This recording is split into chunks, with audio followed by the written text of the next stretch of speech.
Advocate K Anilkumar നമുക്കിപ്പോൾ ചേരുക. അനിൽകുമാർ, ഇപ്പോൾ ഈ സോഷ്യൽ മീഡിയയിൽ അടക്കം കോൺഗ്രസ് അനുഭാവികൾ കുത്തിപ്പൊക്കുന്ന ഒരു പറച്ചിലാണ്. അതായത് സന്ദീപ് വാര്യർ പറഞ്ഞത് ഗാന്ധിയെ ചെറുതായി ഒന്ന് വെടിവെച്ചു കൊന്നു, അതാണോ ഇത്ര വലിയ വിഷയം എന്ന് ചോദിച്ച ആ സന്ദീപ് വാര്യർ നിരന്തരം മുസ്ലിം വർഗീയ വിരുദ്ധത, വർഗീയ പരാമർശങ്ങൾ നടത്തിക്കൊണ്ടിരുന്ന ഒരാൾ, ആ ആളെ ഇരുകൈയും നീട്ടി സ്വീകരിക്കുകയാണ് കോൺഗ്രസ്. സ്വീകരിച്ചത് ഗോൾവൽക്കറുടെ വിളക്കിന് ചിത്രത്തിന് മുന്നിൽ തിരികൊളുത്തിയ വി ഡി സതീശനും RSSലേക്ക് ഏതു സമയം BJPയിലേക്ക് പോകുമെന്ന് പറഞ്ഞ കെ സുധാകരനും. എങ്ങനെ കാണുന്നു ഈ സന്ദീപ് വാര്യരുടെ കോൺഗ്രസിലേക്കുള്ള പ്രവേശനത്തെ? നിരവധി കോൺഗ്രസ് നേതാക്കന്മാർ നിരന്തരയായി BJPക്ക് പോയിക്കൊണ്ടാണ് ഇന്ത്യ രാജ്യത്ത് BJPക്കാർ അധികാരം പിടിക്കാൻ പല സംസ്ഥാനങ്ങളിലും കടന്നു ചെന്നിട്ടുള്ളത്. അങ്ങനെ പണത്തിന് കീഴ്പ്പെട്ടുകൊണ്ട് കോൺഗ്രസ് നേതാക്കന്മാർ BJPയിലേക്ക് പോകുന്ന പ്രവണതയ്ക്കിടയിൽ BJPയിൽ നിന്നും ഒരു നേതാവ് കേരളം പോലൊരു സംസ്ഥാനത്ത് കോൺഗ്രസിൽ എത്തിയെന്ന് പറയുന്നത് ഇന്ത്യ രാജ്യത്തെ രാഷ്ട്രീയത്തിൽ നിന്നും വ്യത്യസ്തമായ ഒരു മതനിരപേക്ഷ രാഷ്ട്രീയത്തിന്റെ കരുത്ത് കേരളത്തിന് ഉണ്ട് എന്നുള്ളതാണ് തെളിയിക്കുന്നത്. ആ കരുത്തിന് ഇടതുപക്ഷത്തിന്റെ കേരളത്തിന്റെ അടിത്തറയാണ് സഹായകരമാകുന്നത്. അതുകൊണ്ട് തന്നെ ഇടതുപക്ഷത്തെ ദുർബലപ്പെടുത്തുക എന്ന നയത്തിൽ നിന്നും കോൺഗ്രസ് പിന്മാറുക എന്നുള്ളതാണ് ഇന്ന് ഇന്ത്യ രാജ്യത്തെ BJP നേരിടാനുള്ള യഥാർത്ഥ രാഷ്ട്രീയ വഴി. അതുകൊണ്ട് വി ഡി സതീശനും കെ സുധാകരനും സ്വീകരിക്കുന്ന BJP തിരുവന രാഷ്ട്രീയത്തിൽ നിന്നും വ്യതിചരിക്കുമ്പോൾ മാത്രമാണ് BJPയിൽ നിൽക്കുന്നയാളെ പോലും കോൺഗ്രസിലേക്കോ മറ്റു പ്രസ്ഥാനങ്ങളിലേക്കോ മാറിപ്പോകാനിട വരുന്നത്. കോൺഗ്രസ് എന്നും BJPയിലേക്ക് ഒരു രാഷ്ട്രീയം വരികയാണെങ്കിൽ അതിന്റെ ഭാഗമായിട്ടാണ് സന്ദീപ് വാര്യർ കോൺഗ്രസിലേക്ക് എത്തുന്നതെങ്കിൽ കോൺഗ്രസും BJPയും തമ്മിലുള്ള അതിർത്തികൾ നേർത്തുനേർത്തില്ലാതെയാകുന്ന ഒരു പുതിയ രാഷ്ട്രീയമാകും. അത് കേരളത്തിന് ഒരിക്കലും അംഗീകരിക്കാനാവില്ല.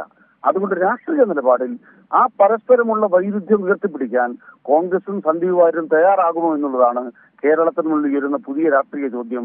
വ്യക്തികൾ മാറിയതുകൊണ്ട് കാര്യമില്ല, പ്രത്യയശാസ്ത്രത്തിൽ എന്തു മാറ്റം വരുത്തും? അതുകൊണ്ട് കോൺഗ്രസിനെ കാവുവൽക്കരിക്കലാണ് സന്ദീപ് വാര്യരുടെ രാഷ്ട്രീയ ദൗത്യമെങ്കിൽ അത് നിരാശാജനകമാകും. അതേസമയം പ്രത്യയശാസ്ത്രപരമായി BJPക്കെതിരായ രാഷ്ട്രീയത്തിലേക്ക് കോൺഗ്രസിനെ നയിക്കലാണ് അത് എത്തിക്കുന്നതെങ്കിൽ അത് ഗുണകരമാകും. അത് കാത്തിരുന്ന് കാണേണ്ടതാണ്. അനിൽകുമാർ, ഇവിടെ നമുക്ക് കാണാൻ കഴിയുന്നുണ്ട് സരിൻ LDFയിലേക്ക് വരുമ്പോൾ മതനിരപേക്ഷ നിലപാട് ഉയർത്തിക്കൊണ്ട്, അതായത് കോൺഗ്രസ് BJP ഡീലുണ്ട്, അതിൽ യോജിക്കാൻ കഴിയുന്നില്ല എന്ന് പറഞ്ഞുകൊണ്ടാണ് സരിൻ ഇടതുപക്ഷത്തേക്ക് വരികയും ആ മതനിരപേക്ഷ നിലപാട് ഉയർത്തിപ്പിടിക്കുകയും ചെയ്തത്. അതിന് അന്ന് മാധ്യമങ്ങൾ പ്രാധാന്യം കൊടുക്കാതിരിക്കുകയും സന്ദീപ് വാര്യർ എന്ന് പറയുന്ന തീവ്ര ഹിന്ദുത്വവാദി കോൺഗ്രസിലേക്ക് വരുമ്പോൾ 2-3 മണിക്കൂറോളം വലിയ ലൈവ് കൊടുക്കുകയും ചെയ്യുന്ന, വലിയ പ്രാധാന്യം കൊടുക്കുകയും ചെയ്യുന്ന മാധ്യമങ്ങളുടെ ഇരട്ടത്താപ്പ് കൂടി ഇവിടെ കാണേണ്ടതുണ്ട്. ശ്രീ അനിൽകുമാർ, അല്ല, ഇടതുപക്ഷത്തേക്ക് സന്ദീപ് വാര്യർ വന്നാൽ സന്ദീപ് വാര്യരുടെ കാവി എങ്ങനെയാണ് ചുമക്കുന്നതെന്നായിരുന്നു മീഡിയ കൊണ്ട് സംശയം. അതേസമയം ആ സന്ദീപ് വാര്യർ കോൺഗ്രസിലേക്ക് ചെല്ലുമെന്ന് തീരുമാനിക്കുമ്പോൾ കോൺഗ്രസിന്റെ സർജിക്കൽ സ്ട്രൈക്ക് എന്നാണ് മീഡിയ വൺ തലക്കെട്ട് കൊടുക്കുന്നത്. ഇങ്ങനെ അപമാനകരവും ലജ്ജാകരവുമായ വലതുപക്ഷ ദാസ്യത്തിലാണ് കേരളത്തിലെ മാധ്യമങ്ങൾ പെട്ടുകിടക്കുന്നത്. ചോദ്യം വ്യക്തിപരമായി എന്ത് നിലപാട് എന്നുള്ളതല്ല. സന്ദീപ് വാര്യർ ചെന്നു കഴിയുമ്പോൾ കോൺഗ്രസിനെ കാവുവൽക്കരിക്കലാണോ സന്ദീപ് വാര്യർ ചെയ്യാൻ പോകുന്നത്? സുധാകരനും സതീശനും തങ്ങൾക്ക് തിരികൊളുത്തുന്ന, അത് ഗോൾവാക്കറുടെ ചിത്രത്തിൽ തിരികൊളുത്താൻ ഒരാളെ കൂടെ കിട്ടിയല്ലോ എന്നുള്ളതാണോ അവർ ചിന്തിക്കുന്നത്?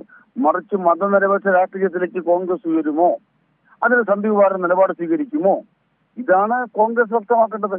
അവിടെ CPMനെ സംബന്ധിച്ച് BJP ദുർബലപ്പെടുന്നതിലാണ് ഞങ്ങൾക്ക് ഒന്നാമത്തെ കാര്യം.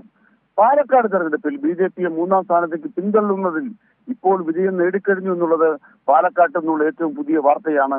അതുകൊണ്ട് തന്നെ നിശ്ചയമായും മതനിരപേക്ഷ രാഷ്ട്രീയത്തെ ശക്തിപ്പെടുത്തുന്ന വർത്തമാനകാലമാണ് നമ്മുടെ മുമ്പിൽ കണ്ടുകൊണ്ടിരിക്കുന്നത്. ശരി, വളരെ നന്ദി ശ്രീ അനിൽകുമാർ ഈ സാഹചര്യത്തിൽ പ്രതികരിച്ചതിന്.